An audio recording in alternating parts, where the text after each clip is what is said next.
Gracias al comité organizador por darme la oportunidad de compartir con ustedes este tema de superinfecciones en COVID-19 y especialmente al doctor Ron Cancio, que muy gentilmente me ha invitado a participar.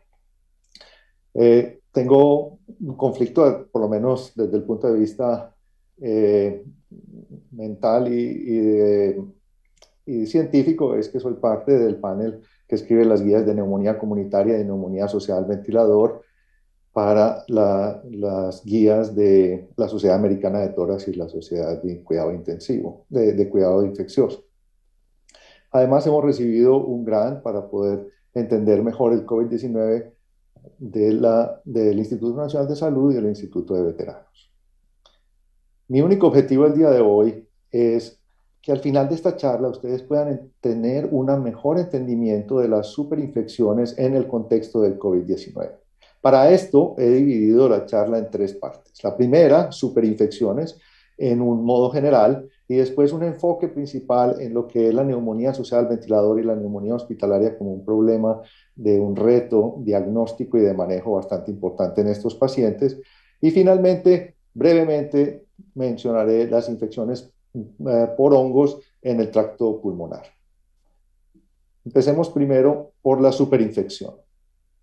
Desde el principio, en los reportes de Wuhan, entendimos que las superinfecciones en los pacientes de COVID-19 sucedían generalmente después de una fase inicial que era generalmente viral y una segunda semana donde las complicaciones se hacían mucho más notorias con requerimiento de oxígeno y un progreso de sepsis y un progreso de un síndrome de dificultad respiratoria agudo.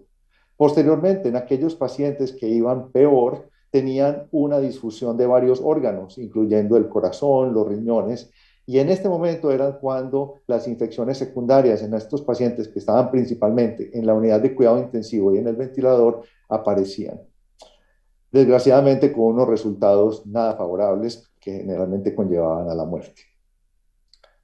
Es por eso es importante separar a qué estamos hablando de superinfecciones y de coinfecciones.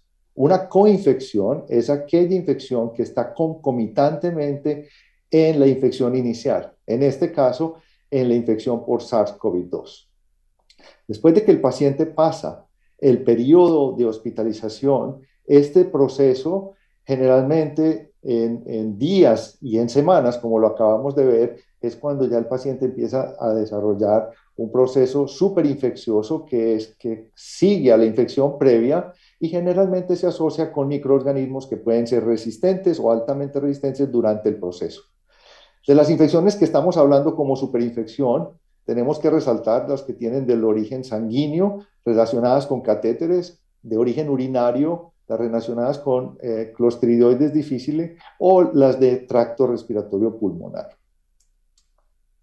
Cuando miramos la tasa y la prevalencia de coinfecciones que estaban presentes en el momento de la llegada generalmente al hospital de los pacientes con COVID-19, destacamos que la tasa de coinfección era del 19%, sin ser muy diferente la tasa entre los pacientes que llegaban inmediatamente a la UCI o que no estaban en la unidad de cuidado intensivo.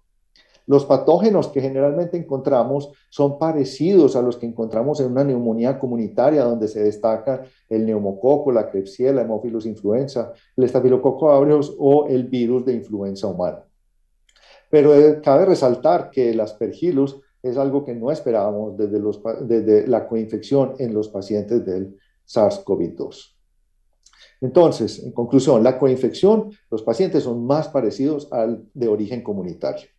Cuando comparamos en la tasa de superinfección, es remarcable que la tasa en general es del 24%, pero mucho más alta en aquellos pacientes que iban a la unidad unidad de cuidado intensivo con una tasa de 41%.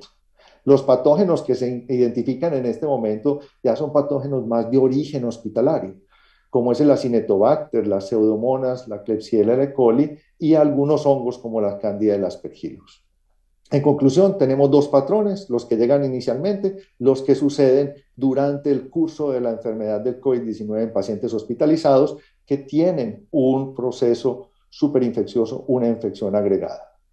Cuando comparamos los tres grupos en este metaanálisis infecciones virales, infecciones bacterianas, infecciones por hongos, ya sea coinfección o superinfección. El grupo más remarcado en este momento es las infecciones de origen bacteriano, que son el 20% para aquellas superinfecciones generalmente en pacientes que ya han estado pasando varios cursos en el hospital con proceso desde oxígeno, alto flujo de oxígeno, ventilación no invasiva y requiriendo ventilación invasiva, seguido por las infecciones fúngicas.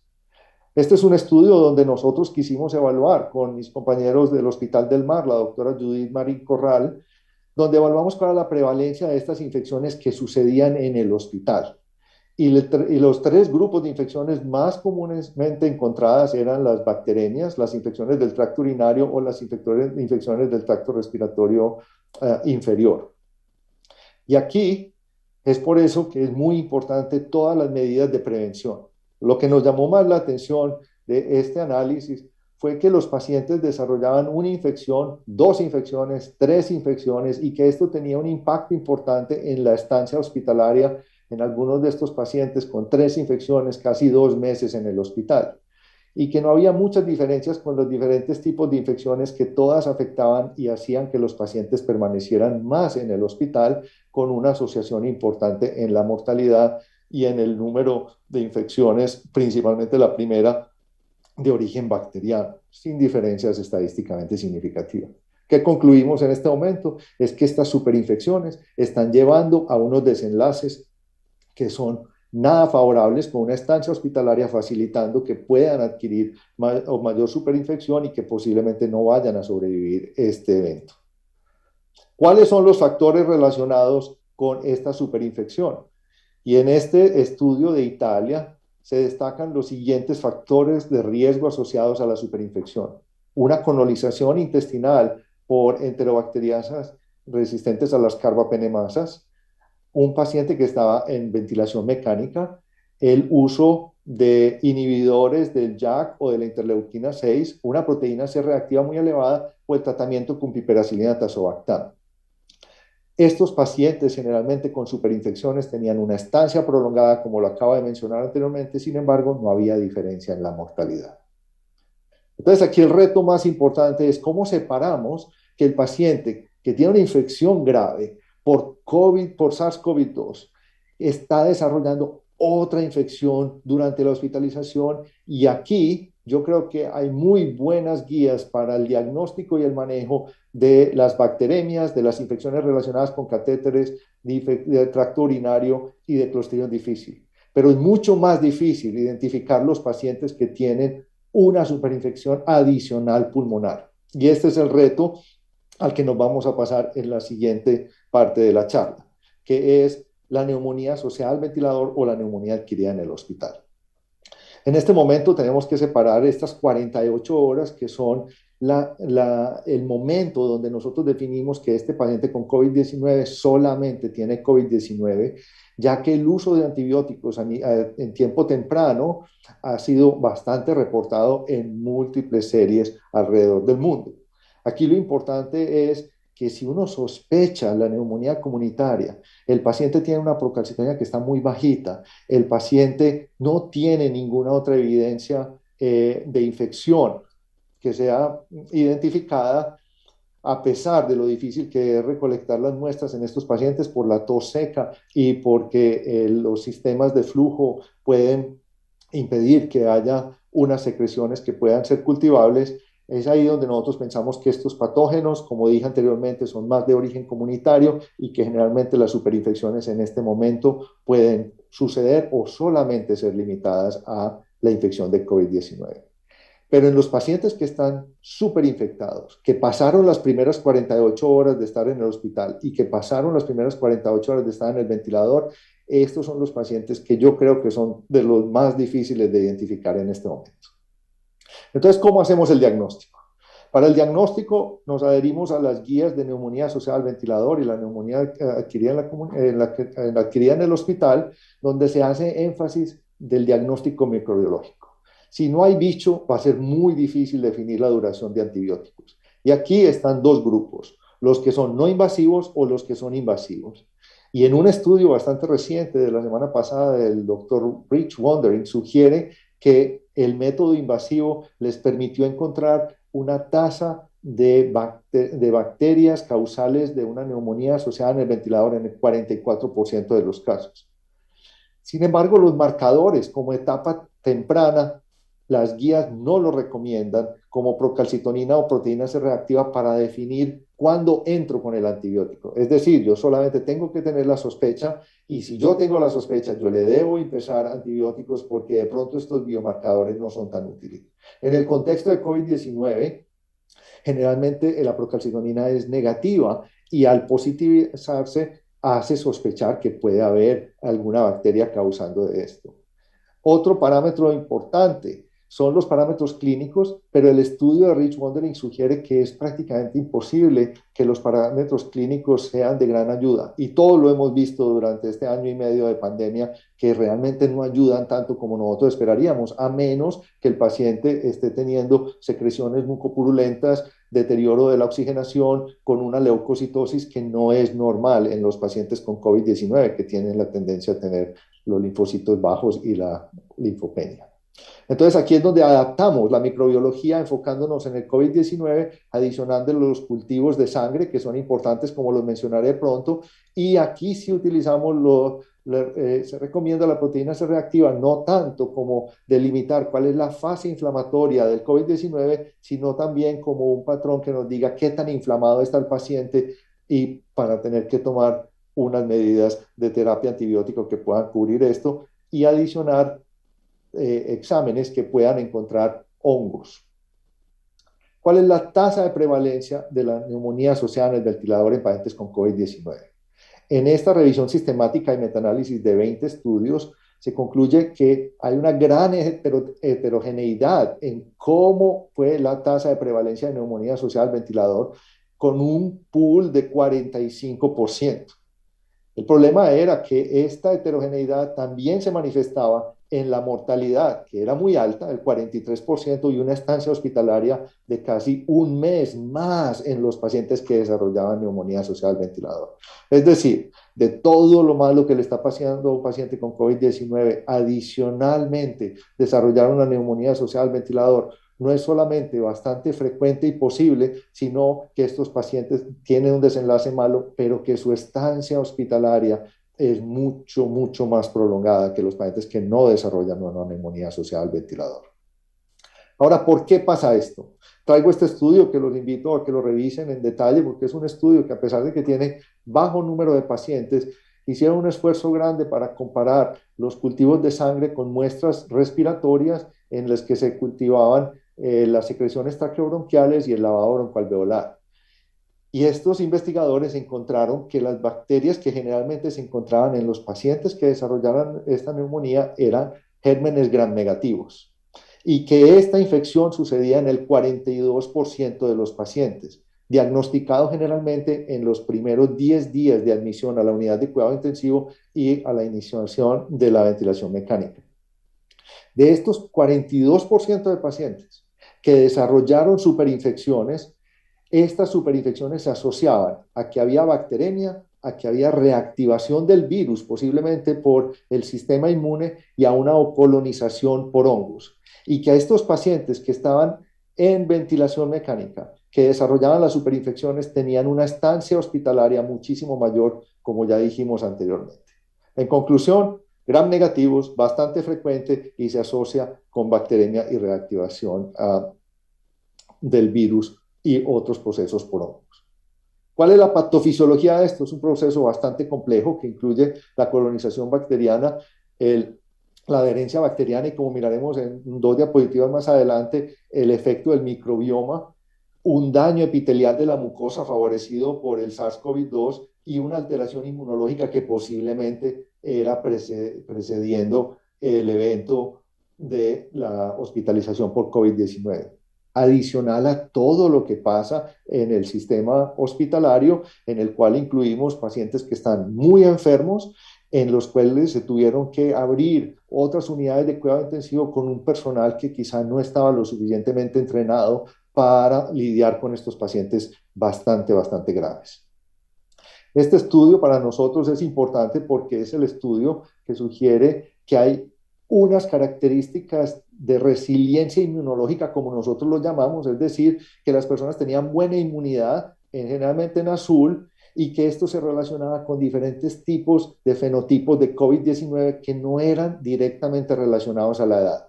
¿De qué estoy hablando? Pacientes generalmente a cualquier edad que tenían una resiliencia inmunológica muy buena en el grupo azul eran los que generalmente desarrollaban una infección leve porque eran resistentes al virus y esto generalmente se veía en las mujeres. Por el contrario, pacientes que estaban en el grupo 4, pacientes en gris, que venían inmunológicamente con una resiliencia inmunológica muy, muy, muy baja, estos eran los pacientes que tenían un sistema inmunológico que favorecía la pérdida de esta resiliencia y favorecía que el SARS-CoV-2 causara mucho más daño y que se relacionaba con una infección severa. ¿Cómo hicimos esto? Mirando los CD4 y haciendo el balance entre los CD4 y los CD8 que se asociaban a un sistema inmunológico que iba en deterioro con una prevalencia, con un SARS-CoV-2 que era más aumentado a medida que aumentaba el problema de inmunosupresión y que estos pacientes obviamente lidiaban menos bien con el virus, tenían más proceso inflamatorio y tenían una tendencia a una mortalidad mucho más alta y a estar prolongadamente en el hospital. Esto lo comparamos con varias firmas genéticas que comprueban que generalmente el problema era que estos pacientes tenían una deficiencia inmunológica que no les permitía combatir el virus. Adicionalmente, les traigo este otro estudio que me pareció supremamente interesante y es el microbioma en pacientes que estaban en el ventilador, que desarrollaban o no desarrollaban una neumonía asociada al ventilador en el contexto de COVID-19. Y estos pacientes que desarrollaron neumonía asociada al ventilador tenían unas firmas transcripcionales del tracto respiratorio inferior consistentes con una infección bacteriana 2 días antes de que empezaran a sospechar los clínicos que iba a pasar una neumonía asociada al ventilador. Y que adicionalmente a que había estos cambios característicos con una infección bacteriana, los pacientes que desarrollaron neumonía asociada al ventilador tenían un patrón de señal inmunológica atenuado en el tracto respiratorio inferior 2 semanas antes. Es decir, desde que el paciente ya venía con COVID-19, ya se sabía que estos pacientes no podían combatir activamente con el sistema inmune esta infección bacteriana que posteriormente sucedía en el transcurso de la ventilación mecánica. Es decir, estos pacientes no están lo suficientemente fuertes inmunológicamente y adicional a esto están en un proceso de una enfermedad muy grave en un sistema hospitalario con un ventilador en el que se puede favorecer este tipo de infecciones principalmente de origen bacteriano. ¿Están los corticosteroides asociados con esto? Esa es una pregunta que generalmente recibimos. Y en este estudio fue el único que yo realmente pude encontrar diferente a los estudios aleatorizados que sugerían que no había infección, pero este específicamente muestra que los pacientes que estaban en ventilación mecánica con dexametasona no se asociaba a un incremento en la incidencia de la neumonía asociada al ventilador o infecciones del tracto sanguíneo en pacientes con COVID-19. Es decir, quizás esta dexametasona por sí sola o estos corticosteroides por sí solos no están causando el efecto detrimente total, porque ya los pacientes traían su problema desde antes. Ahora, ¿cómo tratamos esto? Nuevamente, yo les sugiero adherirnos a las guías de neumonía asociada al ventilador, neumonía adquirida en el hospital, en el cual esta sospecha de bacterias, generalmente gram negativas, que pueden ser altamente resistentes, como la Pseudomonas aeruginosa o el Acinetobacter, deben recibir un tratamiento combinado con un antiseudomónico de amplio espectro y una combinación con un aminoglicosio o fluoroquinolonas acorde con el antivirograma de su hospital. Y que en algunas ocasiones, realmente si la PCR nasal para estafilococo aureus meticino resistente era positiva, debían adicionarle algo para el estafilococo aureus meticino resistente.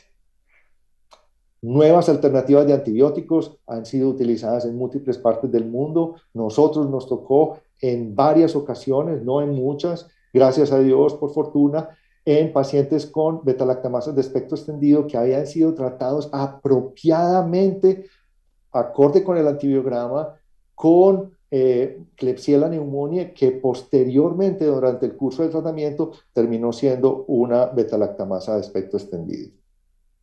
Entonces, con esto quiero cerrar muy bien de que las superinfecciones de origen pulmonar, principalmente, de origen bacteriano, principalmente por gram negativos, es un proceso bastante difícil, no solamente de diagnosticar y de sospechar, sino de tratar en muchas ocasiones, que puede conllevar a resultados nada favorables. Por último, quiero dejar una parte cerrando las infecciones pulmonares de origen micótico. Este es un resumen de las guías que sacaron en Europa, que a mí me parecen de muy, muy buena calidad, con los múltiples expertos en hongos que se enfocaban en buscar cuáles eran los métodos diagnósticos para encontrar las formas de lo que llamaron CAPA, COVID-19 asociado a la aspergilosis pulmonar. Y aquí es importante separar cuál es una traqueobronquitis que puede ser probable de un proceso pulmonar por capa probable y una documentada. La documentada, por claridad, requiere histopatológicamente demostrar el hongo o microbiológicamente mostrar en un cultivo estéril que están los hongos presentes, ya sea por algún método histológico o PCR.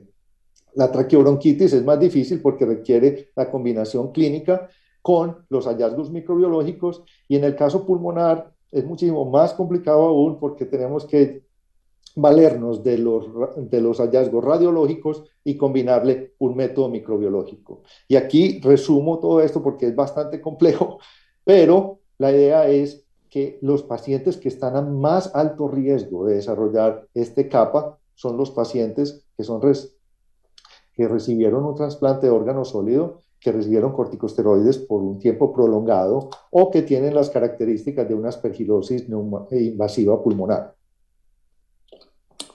Adicionalmente,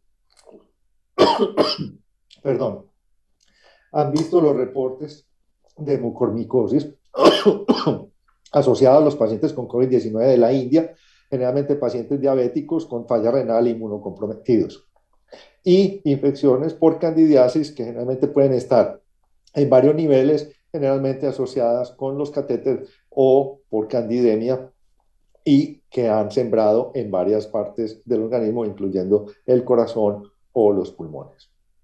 ¿En quién sospechamos esto?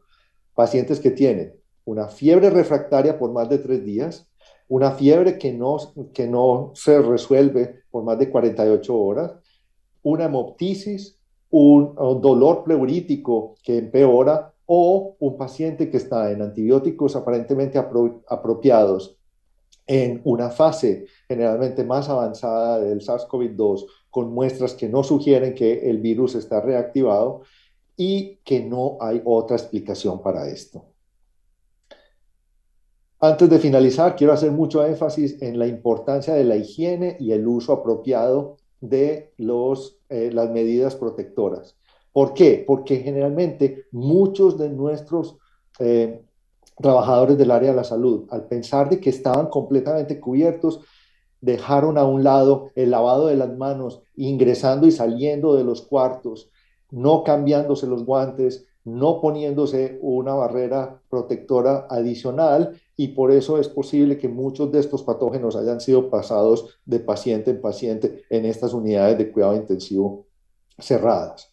Y adherirnos a los paquetes de prevención de neumonía asociada al ventilador y neumonía hospitalaria, como lo sabemos: elevación de la cabecera de la cama, clorexidina oral, prevenir todo lo que pueda parecer una neumonía asociada al ventilador en estos pacientes como un tromboembolismo pulmonar, pararles la sedación, tratar de liberar los pacientes del ventilador y prevenir una úlcera por estrés. En conclusión, las superinfecciones, particularmente de origen pulmonar, son un problema grave en los pacientes con COVID-19. Generalmente están en ventilación mecánica en una unidad de cuidado intensivo. 2, identificarlos tempranamente, haciendo estos exámenes apropiados, intervenir con unos antibióticos empíricamente es algo clave para los desenlaces de estos pacientes con COVID-19 y nunca olvidarnos que prevenir es mejor que curar. Por eso es que hay que mantener toda esta mejoría y vigilancia constante para poder llevar a que nuestros pacientes logren sobrevivir a este evento tan trágico que están viviendo. Con esto quiero dar gracias a mi equipo y a todos los equipos que en Colombia y alrededor del mundo han lidiado con esta pandemia, que ha sido una cosa bastante problemática, y el más sentido dolor por las personas que hemos perdido en este transcurso triste de esta pandemia, y con la esperanza de que muy pronto podamos salir de esto.